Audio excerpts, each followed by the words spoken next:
কি ভাবছেন এই ব্যাংকটা থেকে আজকে অনেকগুলো টাকা বের হবে, তাই না? আসলে মোটেই না। এই ব্যাংকটাকে আমি 2 মাস পর, 3 মাস পর, 6 মাস পরে এই ব্যাংকটা আমার ভাঙতে হয়। সেরকম আর টাকা হয়ে ওঠে না, অল্প কিছু টাকা হয়, কিন্তু সেই টাকাগুলোই আমার কাছে অনেক বেশি। এই ব্যাংকটা হচ্ছে আমাদের বিপদের বন্ধু। আপনাদের কাছে হয়তো এখানে অল্প কিছু টাকা দেখাতে পারে, কিন্তু আমার কাছে এগুলো অনেকগুলো টাকা। এই টাকাগুলো আমি অনেক কষ্ট করে জমিয়েছি,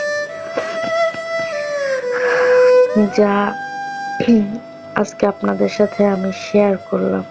আমাদের মধ্যবিত্ত পরিবারের সন্তানদের এরকমেরই হয়, স্বপ্ন দেখি একটা, হয় আর একটা। ঠিক তেমনি